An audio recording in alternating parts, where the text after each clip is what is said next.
दादी स्वस्थ हो जाएगी ना धन्वंतरी जी? धन्वंतरी? प्रभु, अब मैं क्या करूं? आपने तो स्वयं ही मेरी पहचान उजागर कर दी। जी क्या करो कान्हा? आप सब ऐसे क्यों देख रहे हो? मैया कहती है ना, सभी वेद धन्वंतरी जी का ही रूप होते हैं। वाह कृष्णा, चतुर तो हो तुम। वैसे वास्तविक धन्वंतरी मैं हूँ। मेरा अर्थ है वास्तविक वैद्य मैं हूँ। ये तो मेरा सहायक है। मुझे पूरा विश्वास है बिल्कुल ठीक हो जाएगी। वैसे ही थोड़े ना मुझे मथुरा का सर्वश्रेष्ठ वैद्य कहते हैं लोग।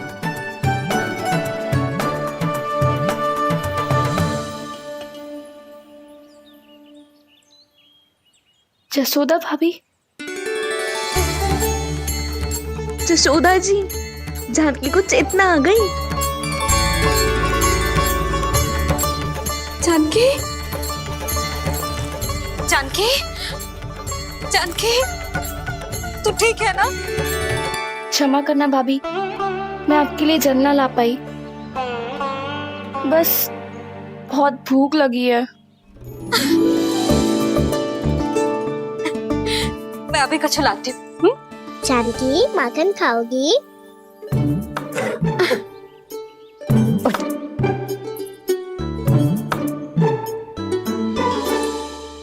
आजा, तू ही खिला दे लल्ला।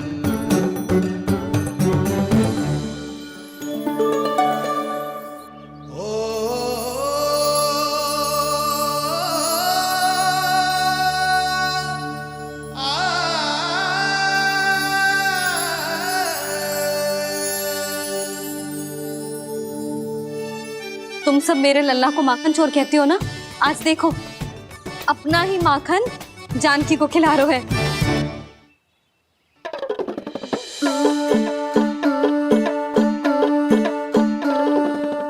थोड़ा और विश्राम कर लो।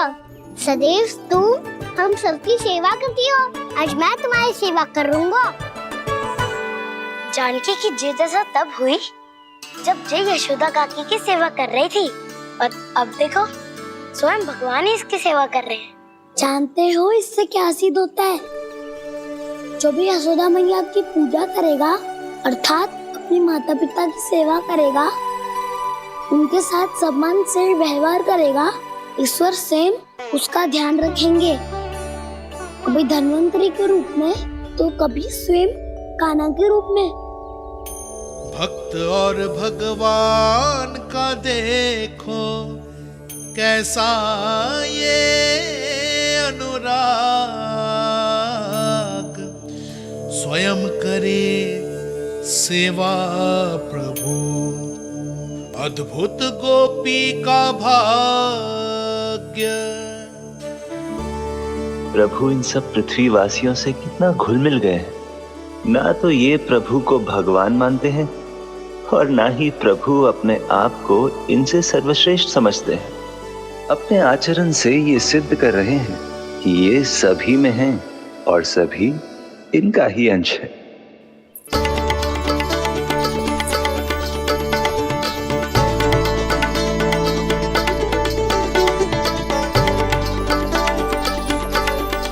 प्रभु, अब मुझे जाने की आज्ञा दीजिए।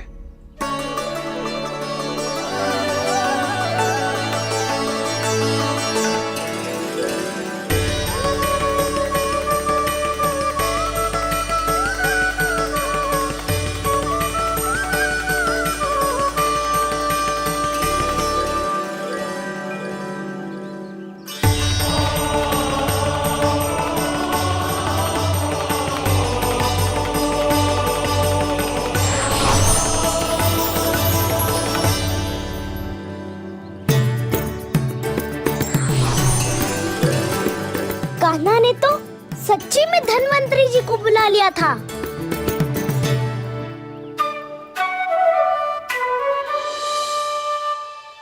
जब से कान्हा का जन्म हुआ है ना, मैं तब से देख रही हूँ, तब से हम पे कोई भी संकट आती है ना, तो अचानक से कोई अपरिचित हमारी सहायता करने आ जाते हैं और जाते समय कान्हा की आज्ञा लेके जाते हैं और कभी कभी तो इसे प्रभु बोल के जाते हैं। बाबा संभालो।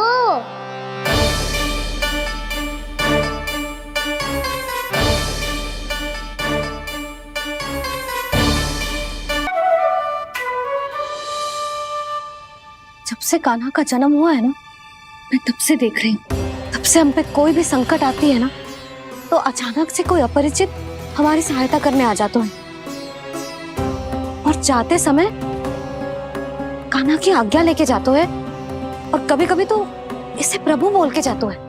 बाबा संभालो। यशोदा, इस जानकी को चढ़ो है और विचित्र विचार तुम्हारे मन में है। अरे सब जानते हैं कि हमारा परिवार राजसी, तुम्हें पता ना चलता हो वो, पर हमारे कान्हा को सब राजकुमार ही समझते हैं देखकर। इसीलिए उसे सम्मान देने के लिए सब ऐसा ही करते हैं, और कोई बात ना है।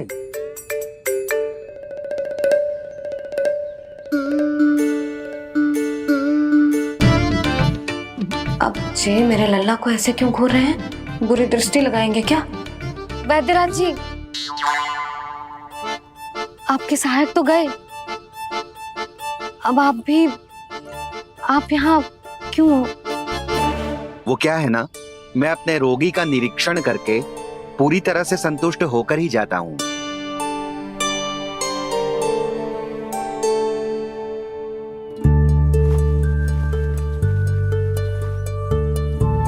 हाँ, संकेत तो अच्छे हैं, कल सुबह तक बिल्कुल ठीक हो जाएगी।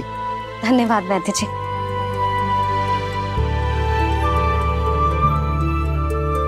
बस तो फिर हम कल पकड़न पकड़ाई खेलेंगे जानकी।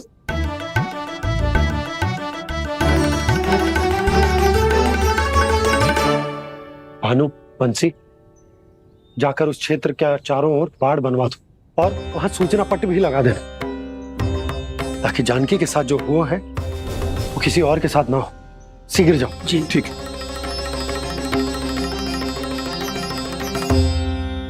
बाड़ और सूचना पट लगवाने से समस्या का समाधान नहीं होगा बाबा। निर्दोष पशु सूचना पट देखकर भी कुछ समझ नहीं पाएंगे।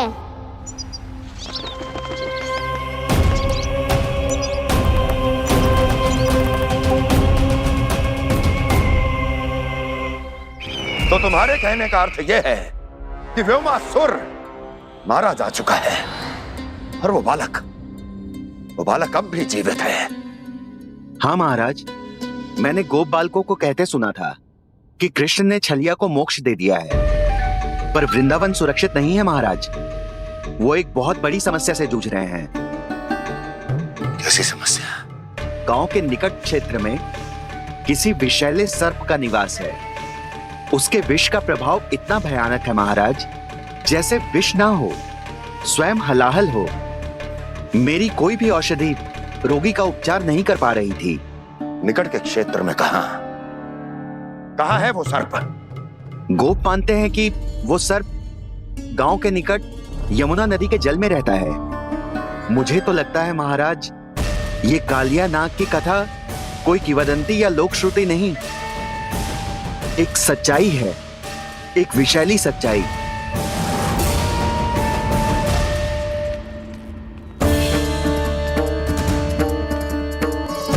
कालिया का सामना करने का समय आ गया है, पर उससे पहले मुझे बुलाना होगा उन्हें।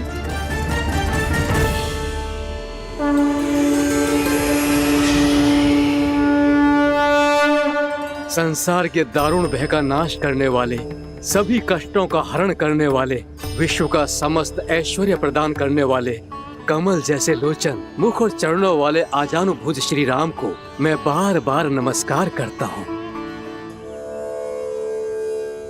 आपदामपहर्तारम दातारम सर्व संपदाम लोकाभिरामम श्री रामम भूयो भूयो नमाम्यहम्। कागभूसोंडी, कागभूसोंडी, कागभूसोंडी। प्रभु क्षमा करें, मुझे जाना होगा।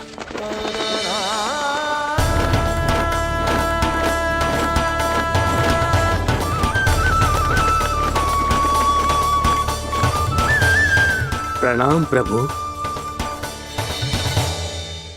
अनेक बार मैं आपके दर्शनों के लिए आया प्रभु।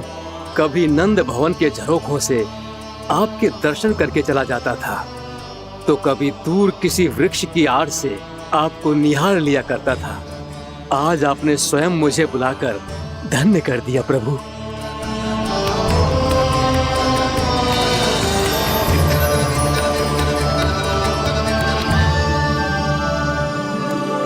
मैंने आपको यहाँ एक विशेष कारण से बुलाया है। आपके श्राप से इस कालिया नाग को मुक्त करने का समय आ गया है।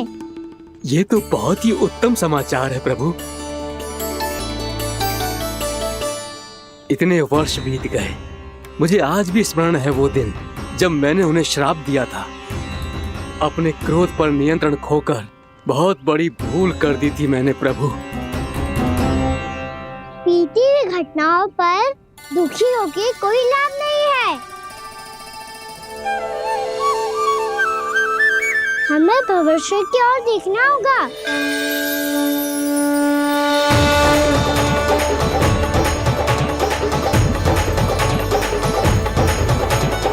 आदेश कीजिए प्रभु, क्या आज्ञा है आपकी?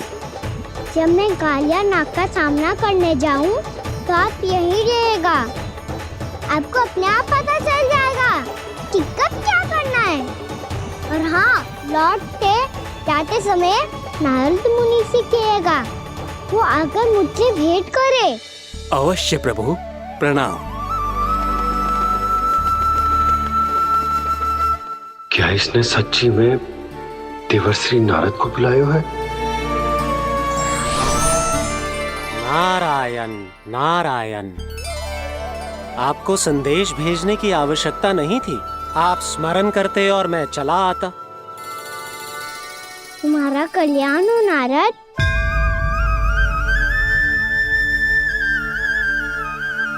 मैंने तुम्हें एक विशेष कार्य के लिए बुलाया है।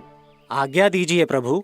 तुम्हें एक बार फिर कंस से भेंट करनी होगी। विचार कीजिए महाराज, क्या आप बिना किसी शंका के कह सकते हैं कि कौन सी पंखुड़ी पहली है और कौन सी आठवीं? उस दुष्ट से भेंट करना स्वयं कीचड़ में उतरने के समान है प्रभु।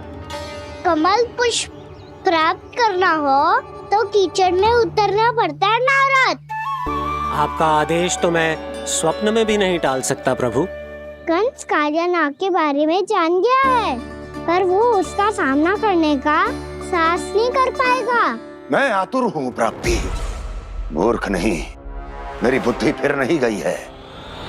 मैं स्वयं उस कालिया जैसे महाविषैले सर्प के सामने खड़ा हो जाऊं और अपने ही काल को आमंत्रित कर लूं। तो फिर अपने लाभ के लिए उसका प्रयोग करने का कोई और उपाय सोचिए स्वामी। कुछ ऐसा कीजिए कि यमुना नदी का पूरा जल विषैला हो जाए और वृंदावन वासी उसका उपयोग करे, और आपका काल कहलाने वाला वो बालक स्वयं काल के गाल में चला जाए।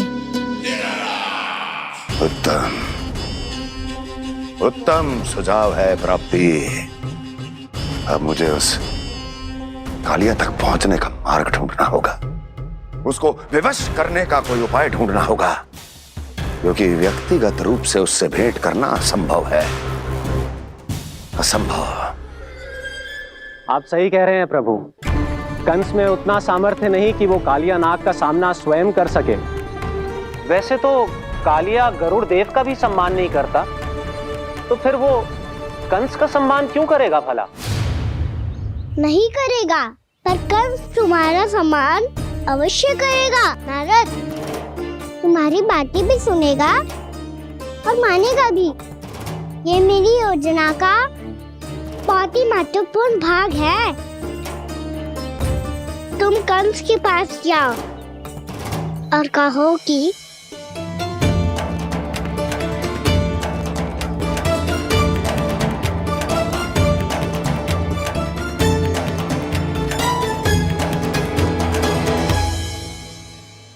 संतान अपने माता पिता को तीर्थ का सौभाग्य दिलाती, और मेरा लल्ला कितना महान कि उसने हमारे घर को ही तीर्थ बना दिया। ऐसा तीर्थ जहां मेरी आंखों के सामने भक्त और भगवान का मिलन हो रहा है।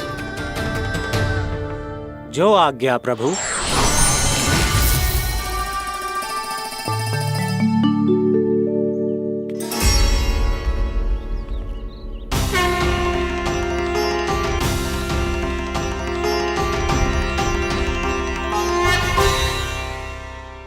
बाबा,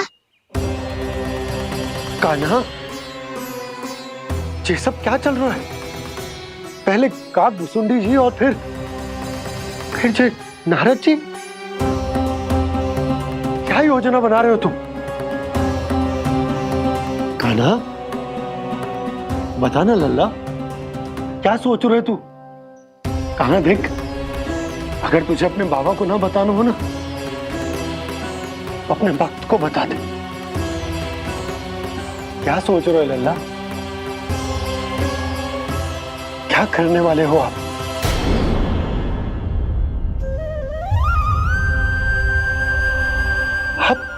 आप इतने दुखी क्यों हो? कान्हा, कान्हा, क्या होगा? क्योंकि मुझे आभास हो गया है बाबा, समय आने वाला है। कौन सा समय आने वाला है लल्ला? शीघ्र सब कुछ बदलने वाला है। भैया को मेरा सत्य पता चल जाएगा बाबा।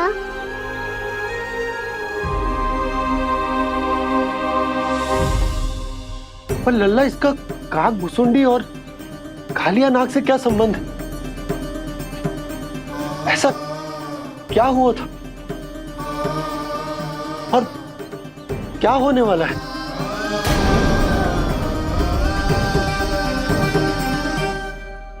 जो होने वाला है बाबा, उसका संबंध उससे है जो सैकड़ों वर्ष पहले हुआ था। महर्षि भृगु के एक वंशज थे वेद शिरा मुनि, जो विंध्याचल की पहाड़ियों में साधना कर रहे थे। तभी वहाँ अश्वशिरा नाम के एक दूसरे मुनि आमंत्रण के बिना ही आ गए। कितना सुंदर और शांतिपूर्ण आश्रम है। यहाँ प्रभु की साधना करने में बहुत आनंद आएगा। शीघ्र ही अश्वशिरा मुनि उपस्थिति के कारण होने वाले व्यवधान से बाध्य होकर वेद शिरा मुनि ने अपनी आंखें खोली। कौन हो तुम और यहाँ क्या कर रहे हो? आपके आश्रम में बहुत शांति है मुनिवर। साधना करने के लिए बहुत ही उत्तम स्थान है ये। मैं चाहता हूँ कि मैं भी यहाँ। आप यहाँ साधना करना चाहते हैं, लेकिन इतना भी नहीं जानते कि किसी के आश्रम में प्रवेश करने से पहले उसकी आज्ञा लेनी चाहिए। आप ये भी नहीं जानते कि यदि कोई यज्ञ कर रहा हो तो बिना अनुमति के वहाँ प्रवेश करने से उसकी यज्ञ साधना भंग हो सकती है। आप क्या साधना करेंगे मुनि? आप तो साधना के योग्य ही नहीं हैं। इतना अपमान! एक मुनि के मुख से इतने कड़वे शब्द शोभा नहीं देते। मैं तुम्हें श्राप देता हूँ, जितनी विषैली तुम्हारी जिह्वा है उतने ही विषैले सर्प बन जाओ तुम। और ऐसा सर्प जो सांस भी ले तो निकट का वातावरण दूषित हो जाए। तुम्हारे इस दुस्साहस के लिए मैं तुम्हें श्राप देता हूँ कि तुम अभी इसी क्षण कौवा बन जाओ, और ऐसा कौवा जो कांव कांव करके अनर्गल प्रलाप करता रहे।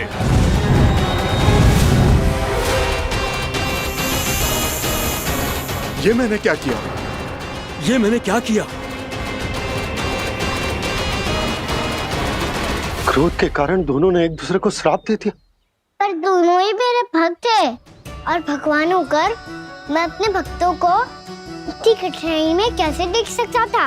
इसीलिए जिस संकट में उन दोनों ने अपने आप को फंसा लिया था, उसका समाधान करने में मैं उनके पास गया।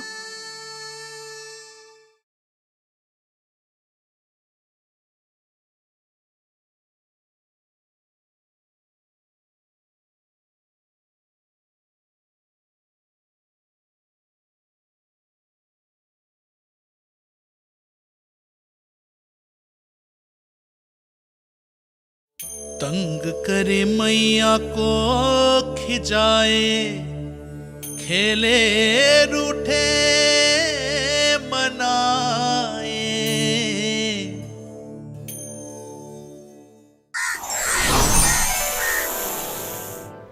देखिए ना प्रभु, ये क्या हो गया हमसे।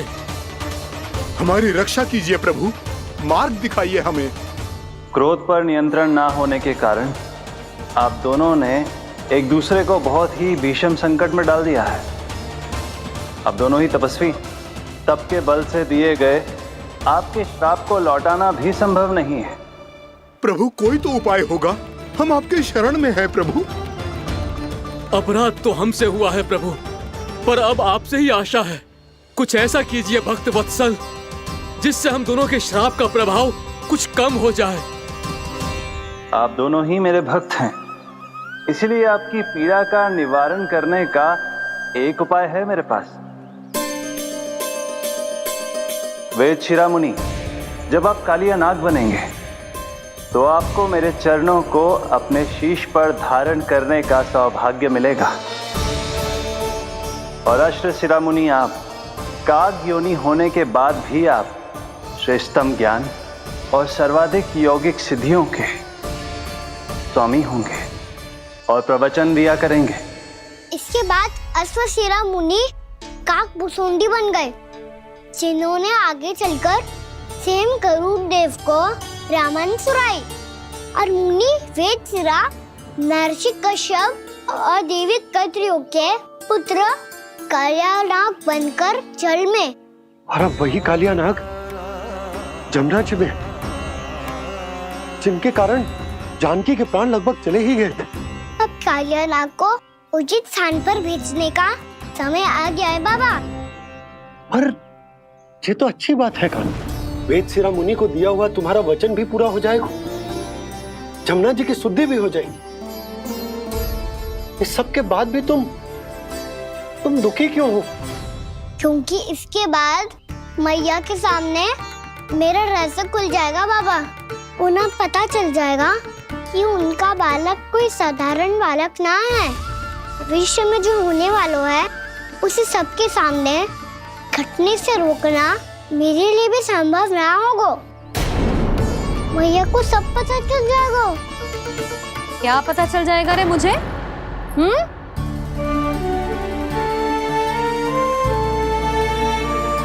यही कि सबसे अधिक प्रेम मैं आपसे ही करता हूँ। अब बस भी कर, चलो भोजन के लिए बुलाने आई थी तुम दोनों को। भूखा थोड़े ना रहने दूंगी अपने लल्ला को, मेरा लल्ला दुर्बल हो जाएगा ना। आप खिलाओगे तो ही खाऊंगा। हाँ ठीक है, मैं ही खिलाऊंगी। अब चल, आओ जी चल।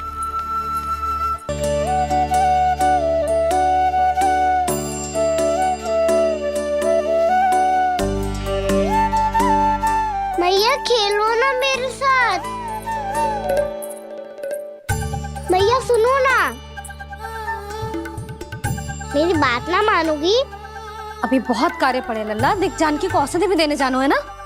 औषधि मैं दे दूंगा, फिर तो खेलोगी ना मेरे साथ।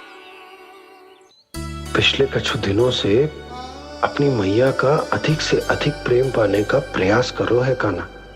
इसका तो एक ही अर्थ हो सकता कि कछु बहुत बड़ो होने वालों है।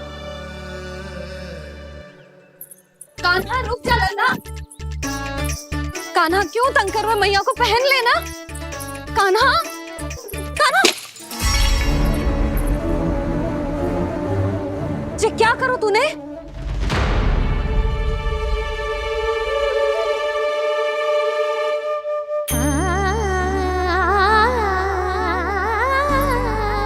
अच्छा ठीक है, अब मुंह लटकाने की आवश्यकता ना है। ये ले।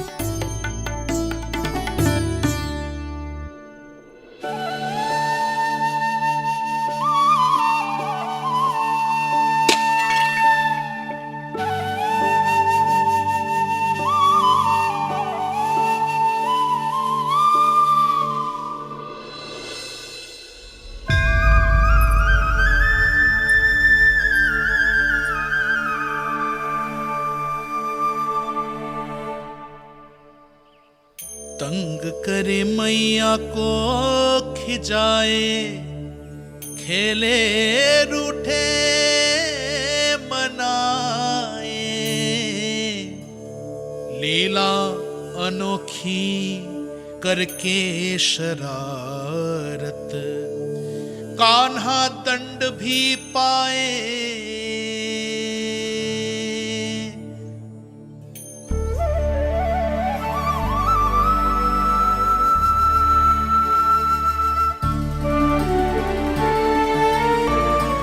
रूठना मनाना, खेलना खिलाना, पहले शरारत करके क्रोध दिलाना और फिर क्षमा मांग लेना, ये सब जानबूझकर कर रहे है कन, जैसे जीवन भर के लिए अपनी मैया की ममता को अपने हृदय में समेट कर रखना चाहते हो। कैसे कैसे करूं उस कालिया से मित्रता, कैसे करूं उसका उपयोग?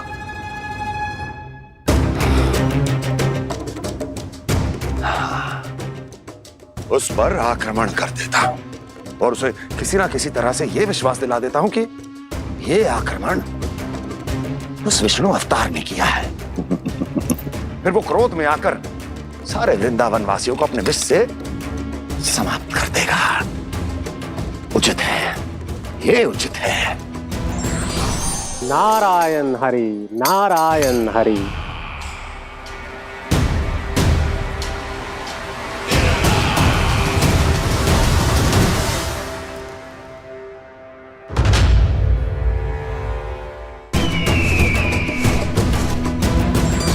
नारायण हरि, नारायण हरि।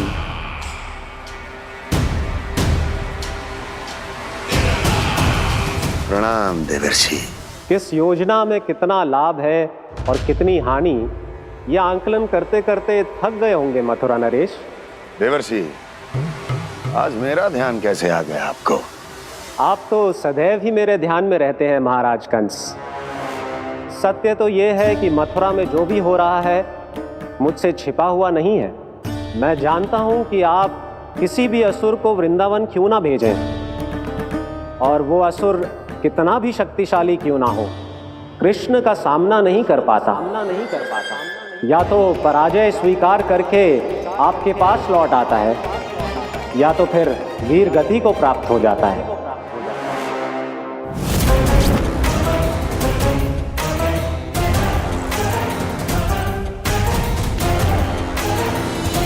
वाह, मुझे मेरी असफलताएं स्मरण कराने आए हैं, मेरे घाव को खुरेदने आए हैं, उन पे नमक छिड़कने आए हैं।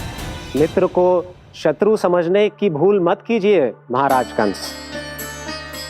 मैं तो आपकी सहायता करने आया हूं। हाँ, और मेरी सहायता।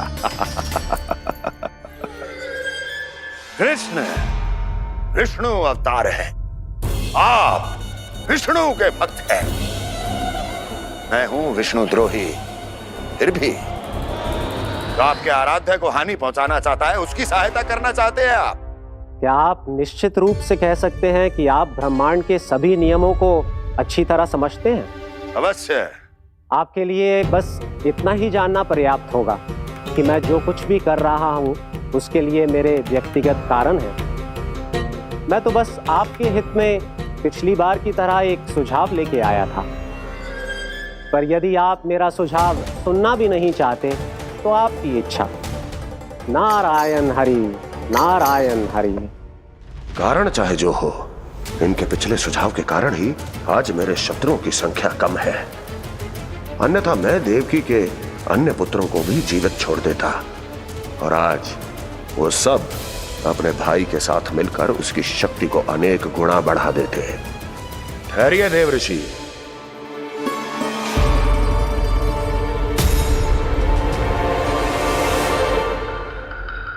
बताइए क्या सुझाव है आपके पास?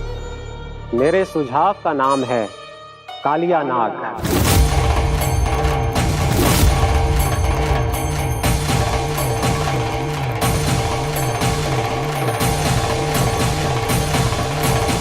उसके विषय में मैं जानता हूं देवर्षि।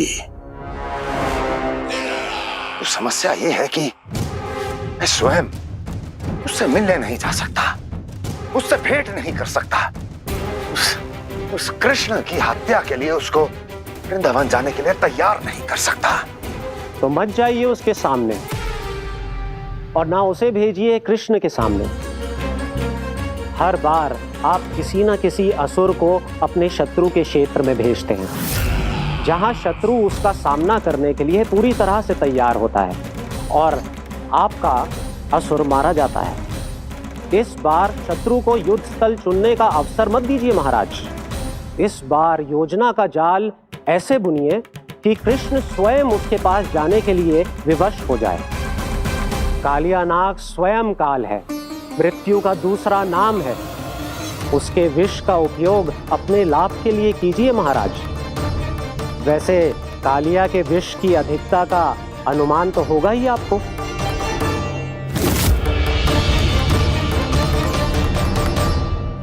एक बार जो उसके क्षेत्र में पहुंच गया, फिर उसके विष से बचना असंभव है।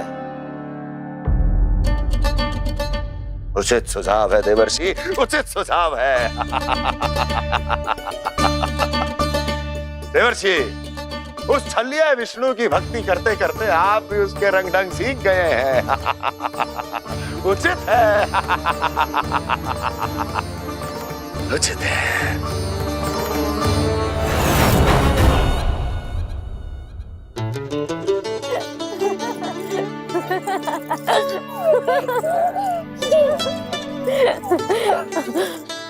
बस बस, बहुत आनंद ले लियो लल्ला। बस अब दूध पी ले। ठहर ठहर, गर्म है। जी ले पी।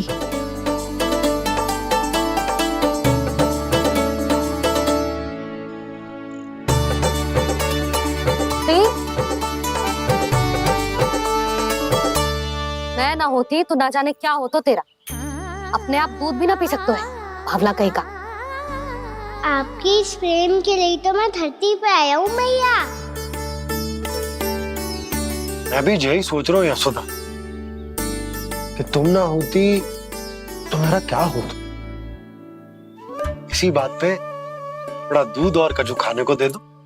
अरे मैं तो भूल ही गई। तनिक ठहर जाओ जी दूध पी लेना तो आपके लिए भी कछु ले आती हूँ।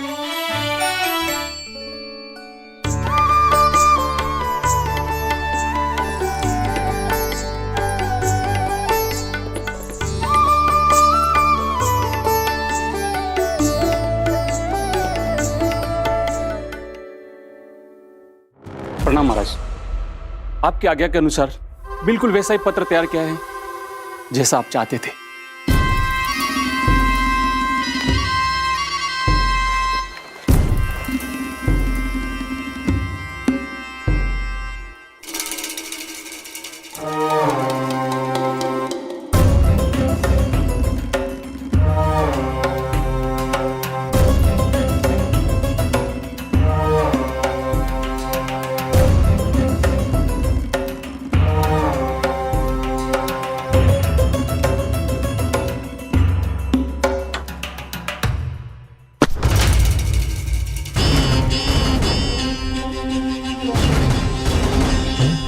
कृष्ण जन्म से लेकर आज तक ये मेरी सबसे महत्वपूर्ण योजना है। इसका सफल होना निश्चित है दूत, किंतु केवल वही करना जैसा मैंने कहा है। जाओ।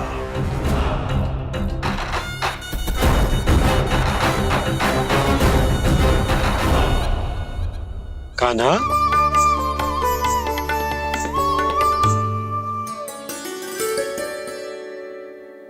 क्या होगा?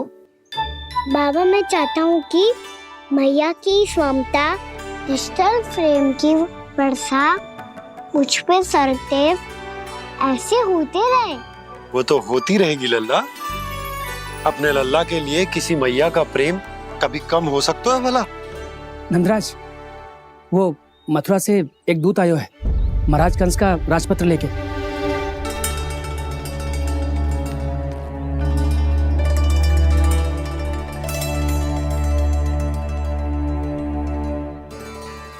कान्हा अब क्या करने वाला है? तेरे बाबा कहाँ गए? हाँ? कंस मामा का खेल आरंभ हो गया है, पर मैया वो सब सुनेगी तो व्यर्थी चिंतित हो जाएगी। बस थोड़ा बाहर गया मैया, कछु खा लिए से। बाहर इस समय? मैया क्या होगा? मैया देखो ना, पीठ पे कछु हो रहा है। मेरा हाथ ना पहुंचो, आप करो ना। यहाँ? क्षमा करना मैया, पर अभी बाबा को ही संभालने दो ये सब। कहिए, क्या संदेश लाए हैं आप? नहीं नंदराज, नहीं। महाराज कंस का आदेश है कि ये संदेश सभी गांव वालों के साथ ही पढ़ा जाए। ठीक है, मैं गांव वालों के सामने पढ़ दूंगा, पर मुझे तो दीजिए पढ़ने के लिए। महाराज की आज्ञा का पालन करना आपके लिए भी आवश्यक है नंदराज। सभी गांव वासियों की सभा बुलाइए। बंसी, सभी गांव वालों की सभा बुलाओ। राजपत्र में ऐसा क्या संदेश भेजो है कंस ने? अब मेरे पत्र को पढ़कर सब भौचक के रह जाएंगे। और वो कृष्ण, उस कृष्ण के पांव के नीचे से तो भूमि खिसक जाएगी, आकाश फट पड़ेगा, बिजलियां गिर जाएंगी। प्राप्ति, ओ प्राप्ति, कंस का पत्र। स्वयं को बहुत अधिक शक्तिशाली समझता है ना वो। अब देखता हूं कैसे वो इस महासंकट का सामना करता है। वो कृष्ण, वो अपनी मृत्यु स्वयं चुनेगा या मृत्यु की वेदी पर चढ़ा देगा। प्रिय वृंदावन वासियों को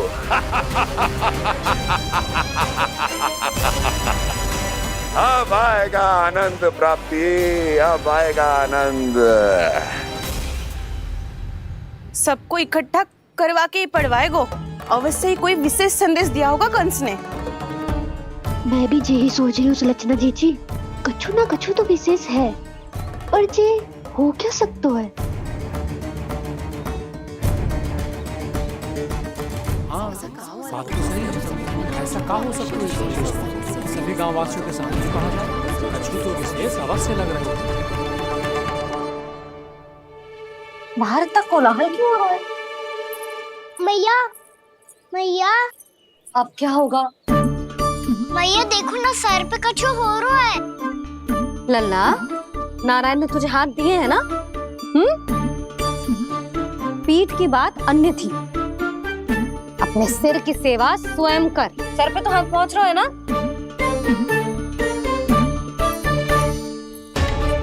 मैया सुनो ना, मैया देखो ना, तीव्र कर कछु हो रहा है। मैया देखो ना, तीव्र कछु हो रहा है।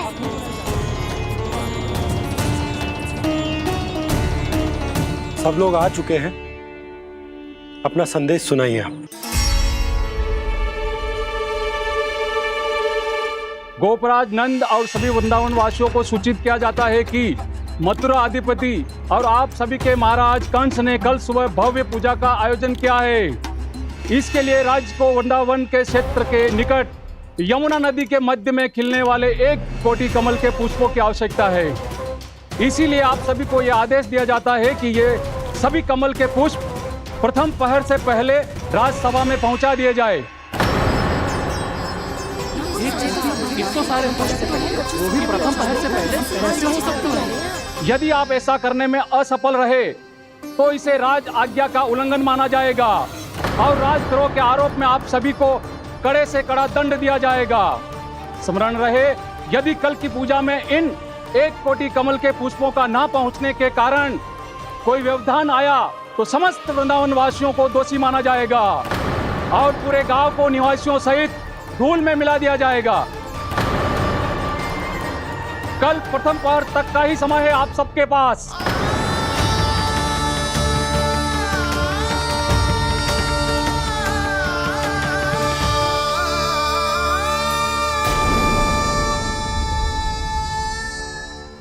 एक कोटि कमल पुष्प, वो भी कल प्रथम प्रहर में?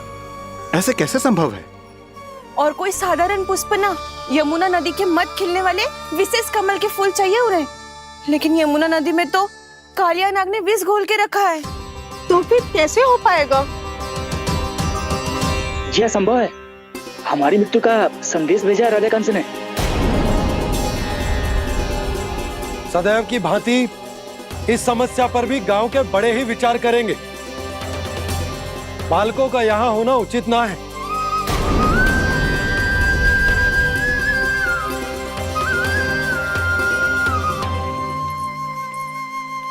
लल्ला, ले जे गेंद ले, जा अपने सखाओं के साथ खेल। सुबह उज्जवल, मधुमंगल वसंता, देखो भैया ने क्या दिया है। चलो खेलें, बहुत आनंद आएगा आज।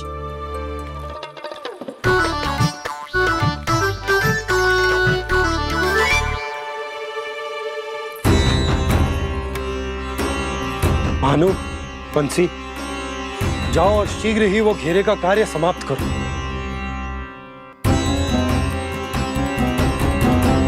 पर कछु ना कछु तो करना पड़ेगा ना। पर हम कर ही क्या सकते हैं? पुष्प लाने को और कोई उपाय है भी तो ना। मैं चला जाऊंगा जमुना जी में। वैसे भी मेरे जीवन के कितने दिन शेष बचे हैं। गांव के लिए, समाज के लिए कुछ करके मरूं, तभी तो शांति मिलेगी। ना काका, यदि आप उस विषैले जल में छलांग लगा भी दोगे, किंतु 1 कोटि कमल पुष्प एकत्रित कर पाना आपके लिए संभव ना है। इससे अच्छा है कि मैं चला जाऊं। यदि मैं मर भी गया तो मेरे पीछे रोने वाला कोई ना है। किसी को कहीं जाने की आवश्यकता ना है। गोप नरेश होने के नाते ये मेरा कर्तव्य है कि मैं आप सबकी रक्षा करूं। नंदराज, आपको जाना है तो जाओ। हरिया, काका, भैया सब चले जाओ। लेकिन आपको पता है वहाँ का जल कितना विषैला है। आप लोग एक क्षण भी जीवित नहीं रह पाओगे। फिर कैसे इकट्ठा करेंगे 1 कोटि कमल पुष्प? आप बात तो सही कह रही हैं शांति।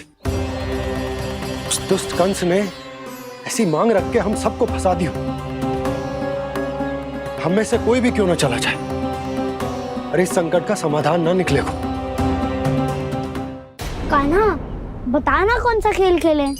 गेंद पकड़ खेलते हैं। पर एक बात सुन लो सब, कोई भी तीव्र गति से ना फेंकेगा गेंद को। भैया ने फ्रेम बनाई है मेरे लिए। सब तैयार हो?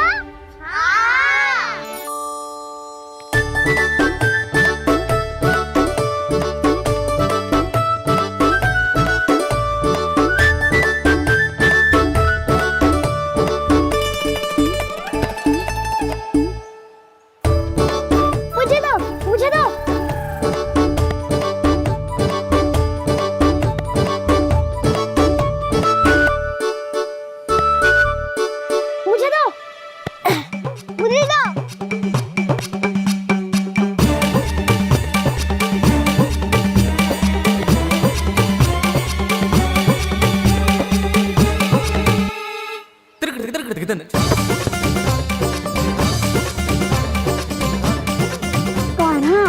इतनी धीरे से फेंकेगो तो कैसे आनंद आएगो? थोड़ा बल लगा के फेंक। हाँ कान्हा, हम अभी बड़े हो गए हैं, तू अब भी छोटे बालकों की तरह फेंक रहा है।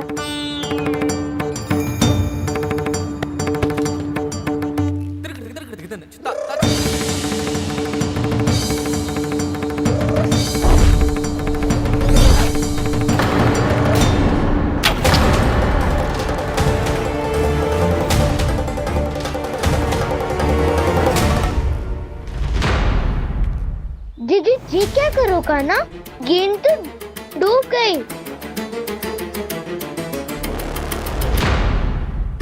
अच्छा, तो ये सब इसकी योजना का भाग था ताकि ये कालिया का सामना कर पाए। तुम सबने तो कही थी तीव्र गति से फेंको। देखो फेंकवा दी ना मेरी गेंद मुझसे नदी में। अब मुझे जाके लानी पड़ेगी। रुक जा कान्हा, रुक जा कान्हा। जी क्या बोल रहे थे कान्हा? इसमें तो बहुत संकट है। कोई भी संकट मेरी मैया का उपहार खोने से बड़ा ना है। बहुत प्रेम से बना के उन्होंने दी थी। हे नारायण, कोई उपाय समझ में ना आ रहा है। भैया, अब कैसे करेंगे हम अपने गांव की रक्षा? कीड़े पड़ेंगे उस दुष्ट को। यदि उसके कारण किसी के प्राण चले गए तो कौन सा फल मिलेगा उसे इस पूजा का? तुम सही कह रही हो यशोदा। हमारे पास कोई और दूसरा विकल्प भी तो ना है। यदि हमने मथुरा की राज आज्ञा का पालन ना किया तो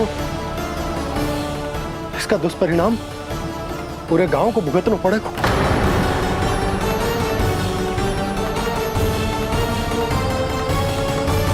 कान्हा, तुम्हें पता है कि तू भगवान है, दिव्य है, बहुत शक्ति है तुझमें,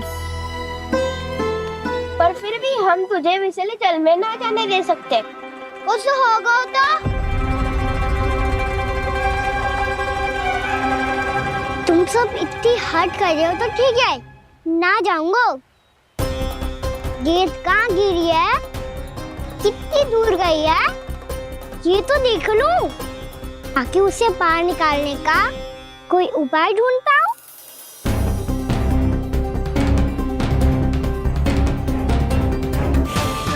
हाँ।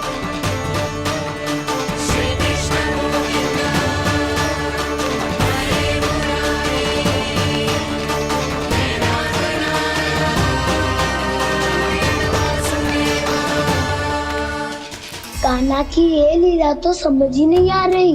पहले इसने देवश्री नारद को मथुरा जाकर कंस को भड़काने के लिए कहा, फिर स्वयं ही दुखी भी हो गया कि अब इसका रहस्य सबके सामने खुल जाएगा। और अभी स्वयं में तो इसने कहा था कि गेंद बहुत महत्वपूर्ण है, फिर स्वयं ही उसे नदी के विषैले जल में फेंक दिया।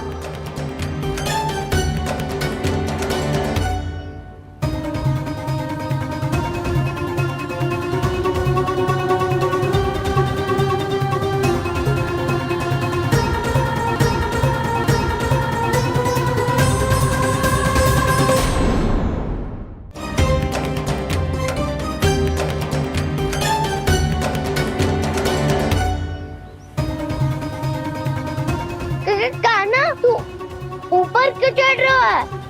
अरे ऊंचाई से देखूंगा तभी तो गेंद दिखेगी।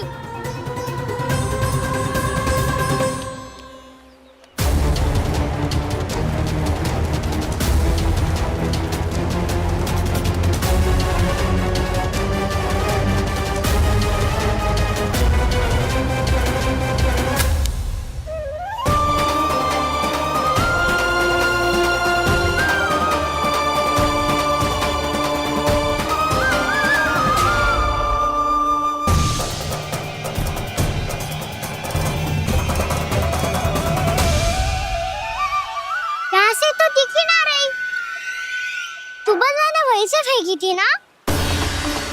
ना, वहाँ से फेंकी थी। कहाँ से? मैं कहना वहाँ से। समझ ना आ रहा, ठीक बताना कहाँ से फेंकी थी?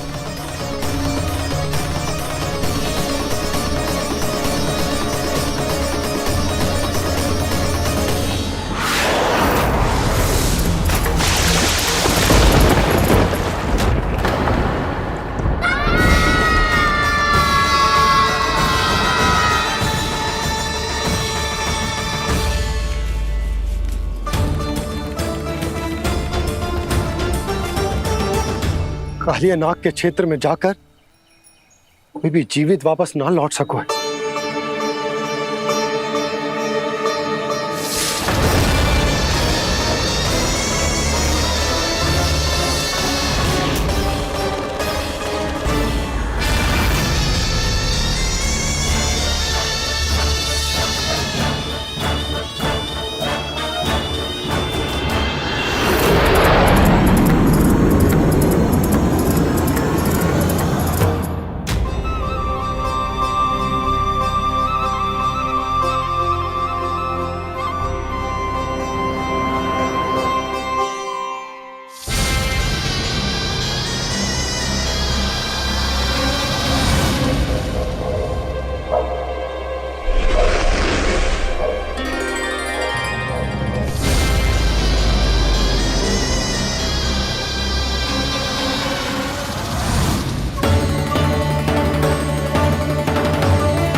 कालिया नाग तो उसे देखते ही निकल जाएगा।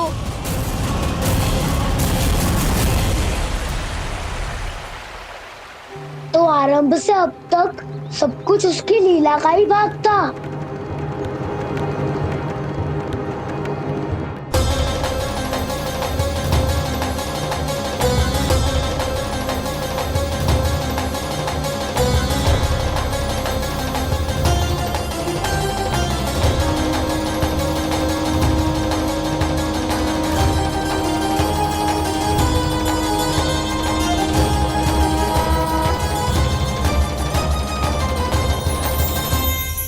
इतना सुंदर रूप, मन मोहने वाली मुस्कान, अद्भुत तेज और भगवान जैसी दिव्यता। कौन हो तुम?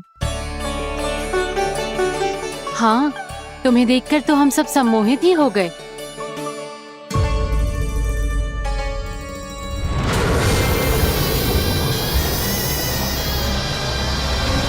तुम जो भी हो बालक, वापस लौट जाओ।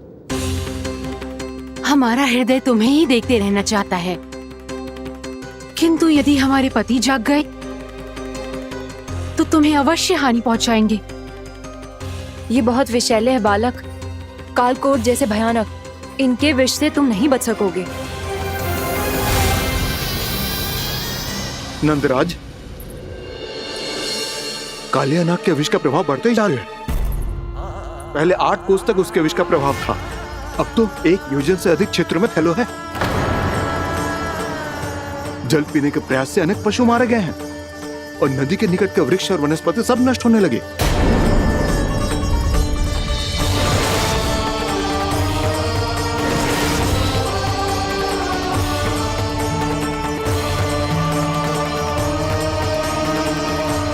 इनके विष की तीव्रता इतनी अधिक है बालक कि इनके संपर्क में आने वाले को तड़पने का भी अवसर नहीं मिलता। इनके विष की अग्नि क्षण भर से भी कम समय में प्राण वायु को जलाकर राख कर देती है।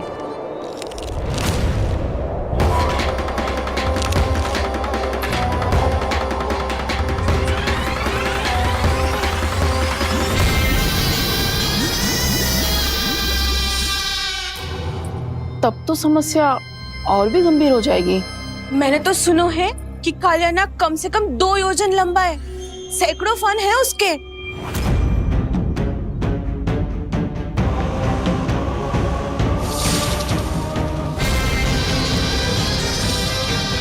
इसका अर्थ तो ये है कि हम दोनों ओर से फंस गए। एक और कंस को 1 कोटि कमल पुष्प देने जो कि कालिया नाग के क्षेत्र में पड़ते हैं, और दूसरी ओर उस कालिया नाग का विष यमुना जी के क्षेत्र में बढ़ता ही जा रहा। इसके कारण हम ही नहीं, निर्दोष पशु पक्षी भी संकट में।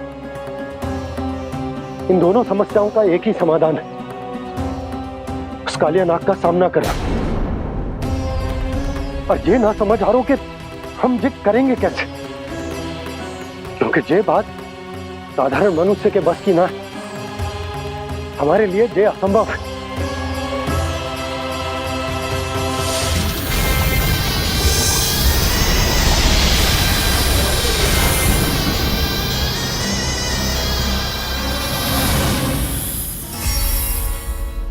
अब तो तुमने अपनी आंखों से भी देख लिया बालक, ये कितने विषैले हैं। नींद में भी विष उगलते हैं। इससे पहले कि तुम्हें कुछ हो जाए, चले जाओ यहाँ से, मान लो हमारी बात। आप सब मुझे जानती भी नहीं और फिर भी मेरी इतनी चिंता कर रही हैं आप। माँ की ममता भेदभाव नहीं जानती। तुम भी किसी के पुत्र हो और हम सब भी माँ हैं। एक माँ को हर बालक में अपनी ही संतान दिखाई देती है, इसलिए हम तुमसे विनती करते हैं, वापस चले जाओ, बचा लो अपने प्राण। मेरी चिंता मत कीजिए, मुझे कुछ नहीं होगा। होगा, अनर्थ होगा यदि ये उठ गए तो।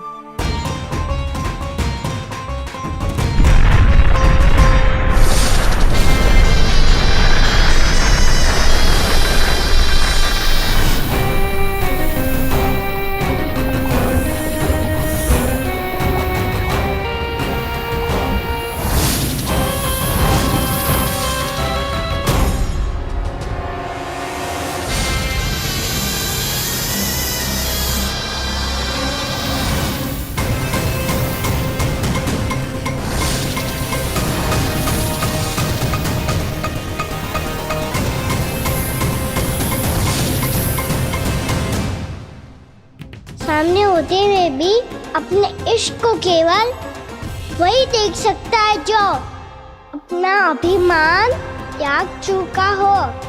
पर पूर्व जन्म में मेरा भक्त होने के नाते मेरा सत्य स्वरूप देख पाने में मुझे इसकी सहायता करनी चाहिए।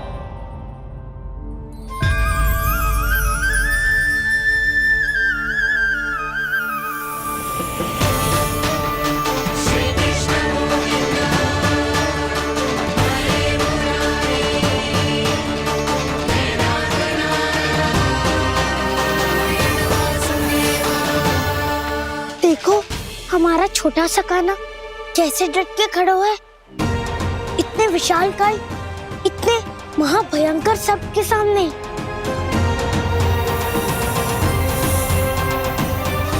ये कोई भगवान नहीं है जो इसके सामने हाथ जोड़ रही हो तुम सब।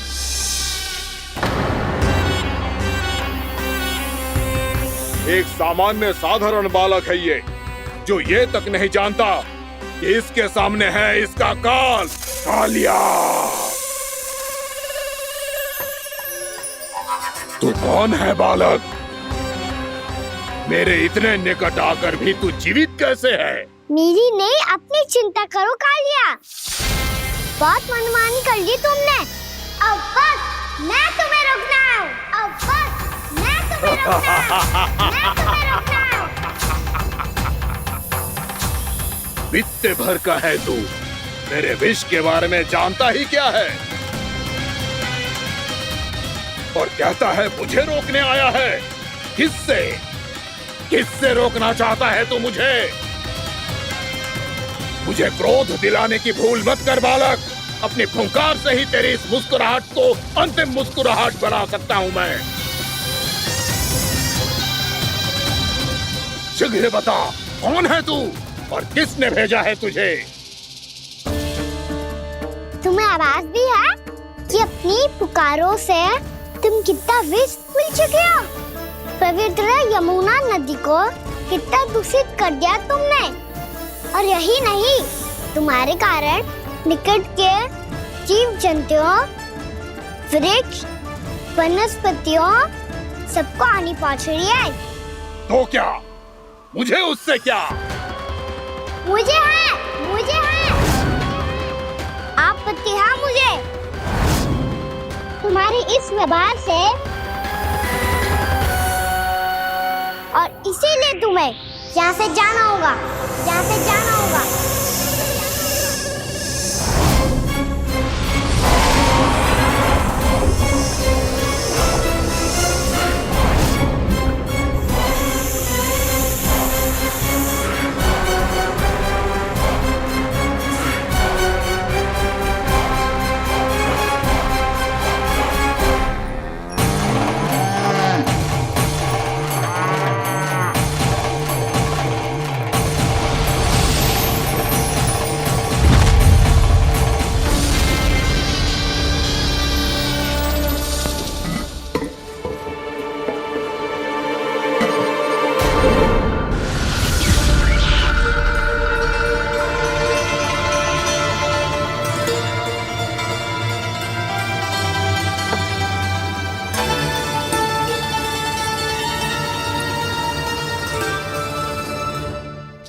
मुझे आदेश देने का साहस भी कैसे किया तूने?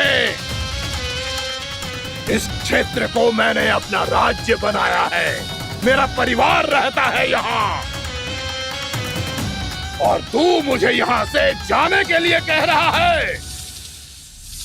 हाँ, क्योंकि तुम्हारे यहाँ रहने के कारण अन्य जीवों को हानि हो रही है, और मैं ऐसा नहीं होने दे सकता। मैं तो बस वही कर रहा हूँ जो एक सर्प का स्वभाव है। विष फैलाना स्वाभाविक है मेरे लिए, इसलिए मुझे चुनौती मत दे बालक। चुनौती तो मैं दे चुका हूँ कालिया। अब तो बस तुम्हें स्वीकार करनी है।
अपनी भूल को पहचानो कालिया।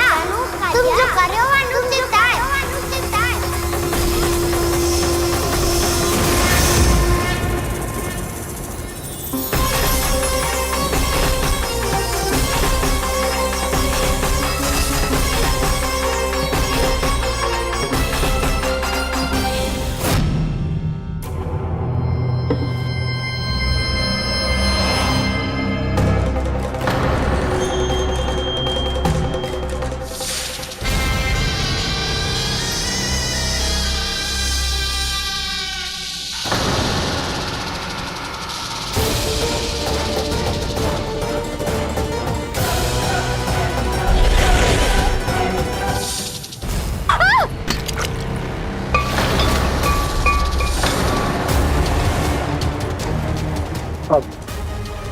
मैं आता हूँ।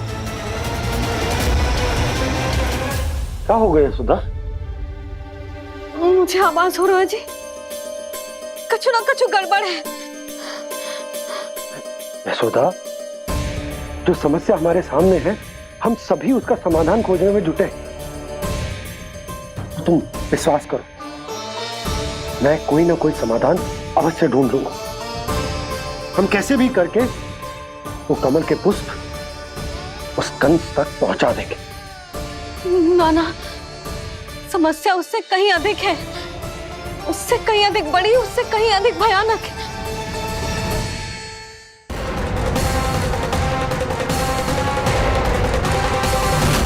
विस्की ये बूंद से ही सबके प्राण चले जाते हैं। इसने तो विस्की धारियां फेंकी है खाना पे। कान्हा कैसे बच्चे को अधिक विष से? इसका विष तो क्या, ये सर स्वयं भी छू तक नहीं पाएगा हमारे कान्हा को।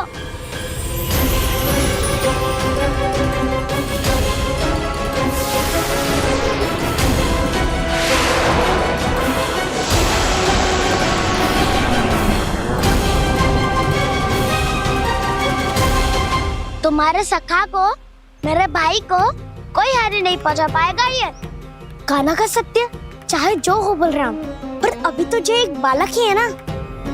देखो कैसे विष के कारण स्थिर हो गया है।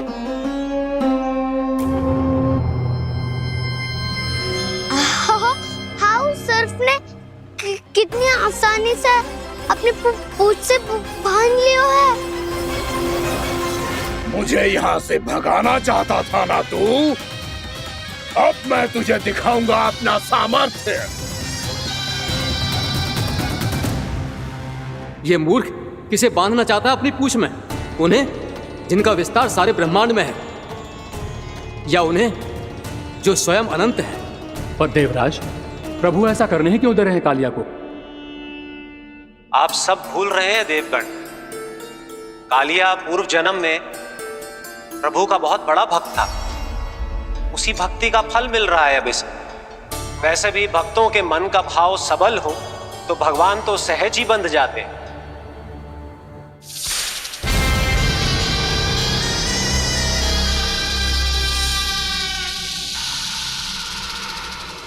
बलराम, तुमने ही तो कही थी कान्हा को कछु ना होगो।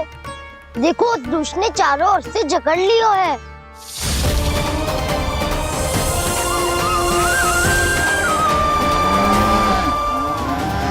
ये क्या कह रही हो तुम?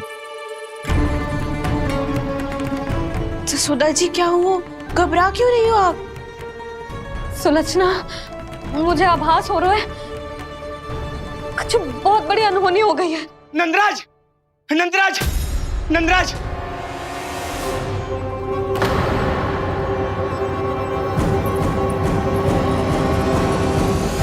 नंदराज, कान्हा ने जमना नदी में छलांग लगा दी है। कान्हा ने जमना नदी में छलांग लगा दी है। कान्हा ने जमना नदी में छलांग लगा दी है। कान्हा जमना में कूद गया है। मुझे लगा था आज कछु गड़बड़ होने वाली है। मुझे आज कान्हा को ना जाने देना चाहिए था।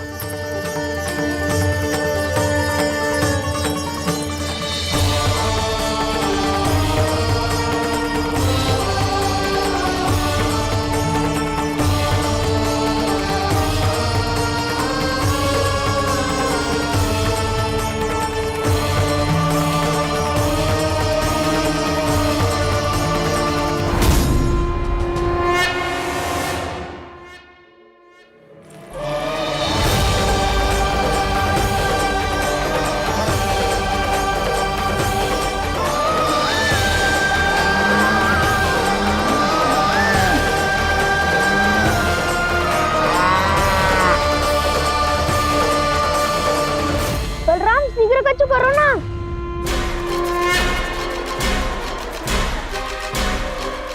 कुछ भी करो पर कान्हा को बचाओ। नाग बहुत भयंकर है, कान्हा अकेले ना संभाल पाएगा इसे।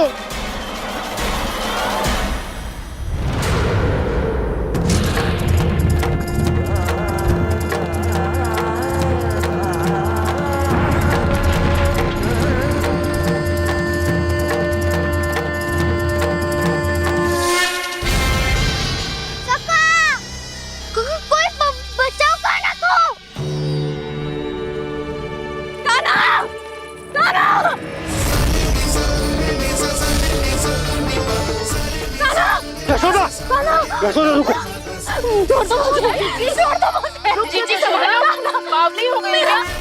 जीजी संभालो। कान्हा, कान्हा।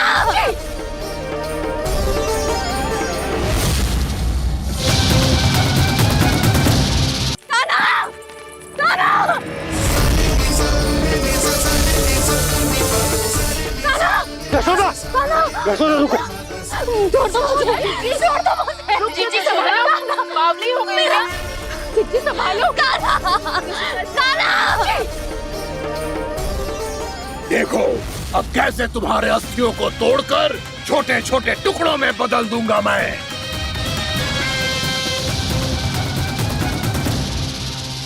सुदाची, आप जाओगी तो आप भी फंस जाओगी। अपने लल्ला के लिए मैं किसी भी संकट का सामना करने के लिए तैयार हूँ। छोड़ो ना यशोदा, हमें कोई और उपाय खोजना पड़ेगा। कोई और उपाय? आप देख ना रही मेरा कान्हा किस दशा में है। कान्हा मैया के वश में नहीं है, नहीं तो ये अपने लल्ला के लिए साक्षात काल का भी सामना कर ले। ये तो केवल कालिया नाग है। हे नागराज, आप मेरे प्राण ले लो पर कान्हा को छोड़ दो।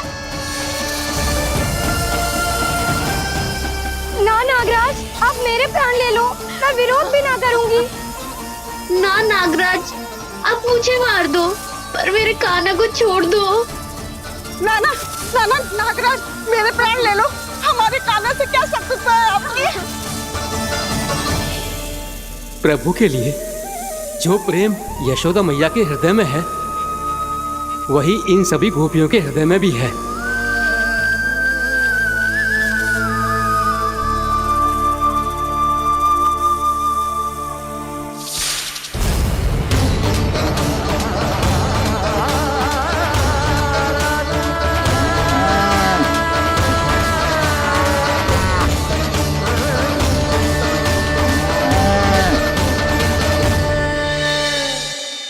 यशोदा, यशोदा,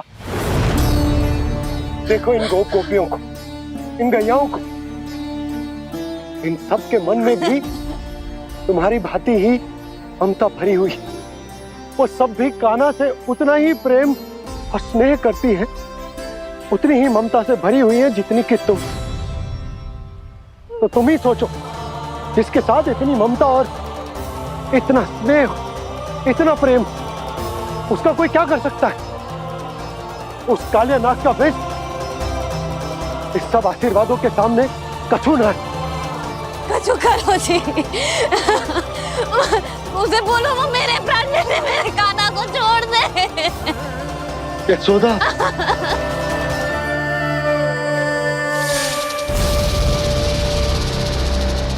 केवल इन्हीं में नहीं देवराज, नाग पत्नियों के हृदय में भी ममता का वही प्रेम उमड़ रहा है। देखिए। मैं आपके हाथ जोड़ती हूँ स्वामी, इस बालक को छोड़ दीजिए। ये अवश्य ही कोई दिव्य आत्मा है स्वामी। हम आपसे विनती करते हैं स्वामी, इस नन्हे बालक को हानि मत पहुंचाइए स्वामी। मेरी पत्नियां मेरे ही शत्रु के लिए विनती कर रही हैं। अब यदि इसके पक्ष में एक शब्द भी कहा तुम सबने, तो मैं इस बालक से पहले तुम सबके प्राण ले लूंगा। हो रहा प्रसन्न नाग कालिया, विजय को निश्चित जान। रोते बिलखते व्याकुल सब, संकट में देख कान्हा के प्राण।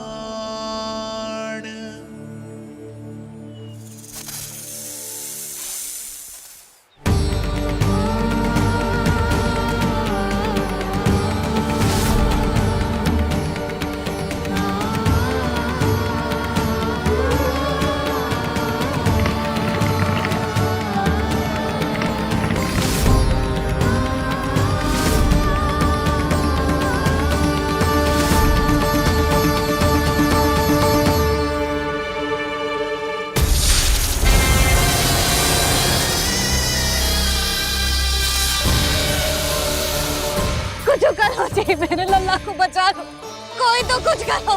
जीजी संभालो जी सुधा।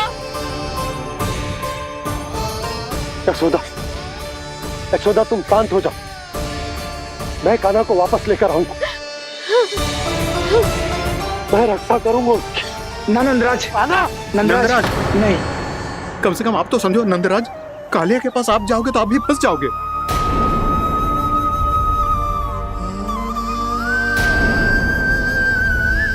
बलराम, तेरा भाई इतनी भीषण संकट में है और तुझे जरा भी दुख ना हो रहा?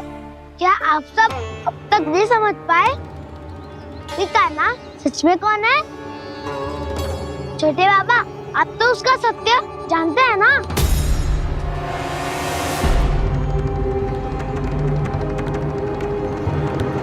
मानता हूँ कि आप सब कान्हा के रहस्य के बारे में नहीं जानते, पर क्या उसके जन्म से आज तक घटी एक से बढ़कर एक विचित्र घटनाओं को भी भूल गए हैं आप सब? भूल गए हैं कि कैसी पूतना जैसी राक्षसी उसका कुछ बिगाड़ नहीं पाई, कैसे तरनावत जैसा भयानक राक्षस उसे एक खरोच भी नहीं दे पाया था।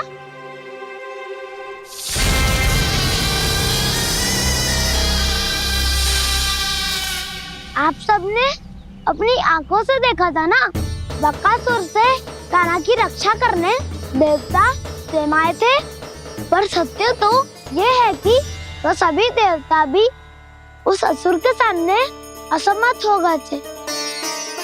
तब कान्हा ने बहुत ही आसानी से उस भयंकर असुर का वध किया था, एक ही बार में धराशायी कर दिया था उसे। तो आप सभी सोचिए, बार बार ऐसे असाधारण कार्य करने वाला बालक साधारण कैसे हो सकता है? अब तो आरंभ से ही सारा सत्य जानते हैं छोटे बाबा। रहस्य छुपाने में सदैव कान्हा की सहायता करते आए आप, और आज आप स्वयं ही उसके सत्य को भूल रहे हैं। और तुम सब भी तो जानते हो कान्हा की शक्तियों के बारे में, तो क्या तनिक भी विश्वास ना है अपने सखा पे? बलराम जी, तू क्या कह रहे है? मैंने जो कहा उसका एक एक शब्द सत्य है छोटी माँ। यदि प्रभु की इच्छा हुई तभी कुछ ही क्षणों में सब कुछ अपनी आंखों से स्वयं अनुभव कर लेंगे आप।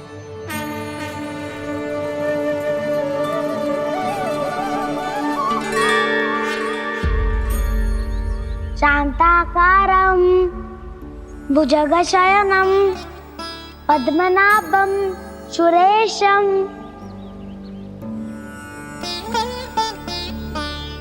विश्वाधारं गगनसदृशं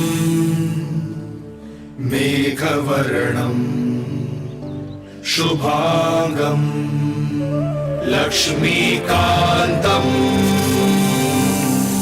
कमलनयनं योगी वीरध्यानगम्यम् वन्दे विष्णुं भवभयहरं सर्वलोकैकनाथम्।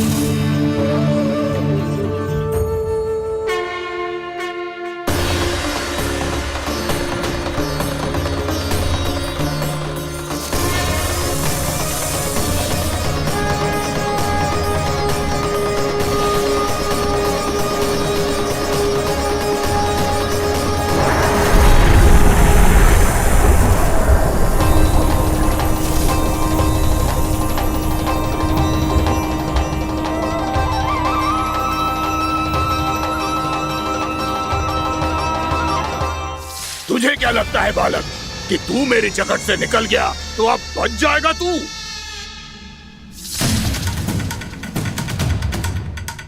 मेरे विष से अपनी प्राण रक्षा करने में सफल रहा, मेरी जकड़ से भी छूट गया, पर मेरे दंश से नहीं बच पाएगा।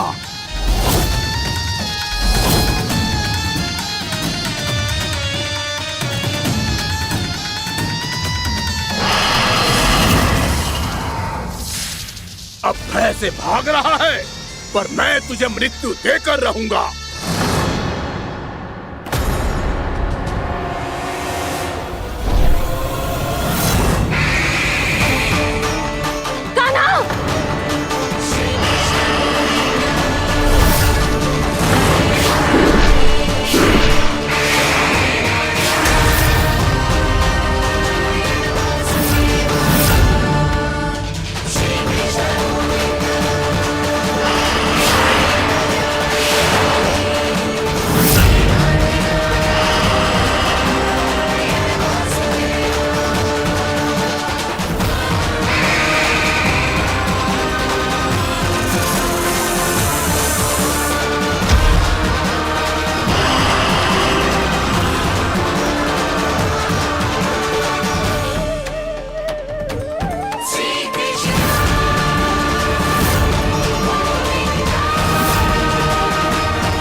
मेरा नन्हा सा कान्हा कितनी देर भाग पाएगा?